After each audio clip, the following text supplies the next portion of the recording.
कम उम्र से ही ये क्या ड्रामा चल रहा है हमारी सोसाइटी में गर्लफ्रेंड बॉयफ्रेंड का। आपको ये जानना चाहिए कि इस समय आपकी पढ़ने और बढ़ने की उम्र है। जब सरकार ने ही आपकी शादी की उम्र 18 फिक्स कर रखी है तो क्या जल्दी है आपको सब कुछ कर लेने की। जो लड़कियां ये कहती हैं कि ये तो हार्मोनल होता है, अट्रैक्शन होना लाजमी है, लेकिन आप लोग समाज में भी रहते हो। आप सिर्फ एक जानवर नहीं हो कि जो हार्मोन्स के बहाव में आकर अट्रैक्शन, लस्ट और अटैचमेंट और प्यार के चक्कर में पड़ जाओ। आप लोगों को अपनी जिम्मेवारियां समझने की भी जरूरत है। आप लोगों के ऊपर समाज की भी जिम्मेवारी है। अगर सिर्फ हम अपने हार्मोन्स के बहाव में बह जाएंगे, इस समय अपनी किताबों और अपने करियर पे ना ध्यान देकर किसी रिलेशनशिप के चक्कर में पड़ जाएंगे, तो समझ लेना कि हम समाज से दूर होते चले जाएंगे। हमारी लाइफ जानवरों वाली ही रह जाएगी। देख लेना क्या मिला उन लड़कियों को जो आज अपने बाप का हाथ छोड़कर घर से भाग गई। वो 2 साल बाद 3 साल बाद पछताती ही है कि जिस एज में मुझे सही फैसला लेना चाहिए था, जिस एज में मुझे पेरेंट्स की बात मानकर कुछ बनना चाहिए था, आज मैं सिर्फ एक घर की नौकरानी बनकर रह गई। वो भी उस लड़के के घर की नौकरानी जिसके पास खुद कमाने के लिए कुछ नहीं है,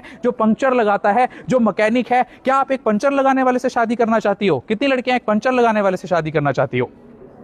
बिकॉज यू डिजर्व बेटर। आपको अभी टारगेट होना चाहिए सिर्फ अपनी पढ़ाई पर ध्यान देना, और जब कुछ बन जाओगे अच्छा मैच आपके पास खुद चलकर आएगा। अदरवाइज आप सारी उम्र ऐसे ही धक्के खाती रह जाओगी। जिन्हें आज आप देख रहे हैं शराब के नशे में लड़कियां निर्वस्त्र होकर नंगी होकर गाड़ियों में घूम रही है, बाइकों में घूम रही हैं। क्या इस दिन के लिए हमारे देश ने यह सपना संजोया था? दो लड़कियां भी आज नशा करते हुए देख रही हैं दूसरी लड़कियों को। तुरंत उन्हें सतर्क करो कि बीड़ी नहीं पीनी है, सिगरेट नहीं पीना है, शराब नहीं पीनी है, क्योंकि ये बीड़ी सिगरेट शराब ना केवल आपके शरीर को खत्म कर रहे हैं, आपकी ओवरीज के एक्स को डिस्ट्रॉय करके आपको बांझ बना रहे हैं, बल्कि आपके समाज में भी आपकी रेपुटेशन और वैल्यू कम कर रहे हैं। आप सड़कों पर उतरकर प्रोटेस्ट के नाम पर गंदी गंदी गालियां जेनजी दे रहा है। प्रोटेस्ट तो हमारे देश में उस समय भी हुए थे जब हमारा देश गुलाम था, अंग्रेजों का गुलाम था। क्या भगत सिंह के मुंह से आपने कभी गाली सुनी?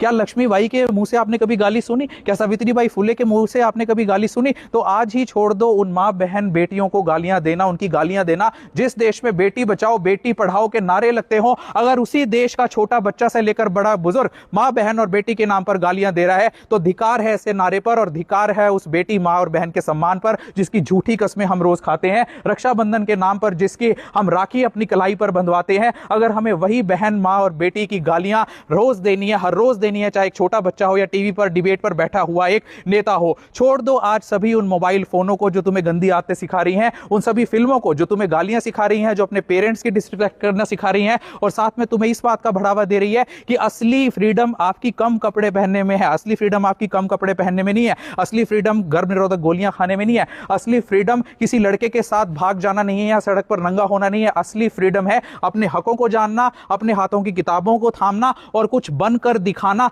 तब सही मायने में आपको दी हुई फ्रीडम और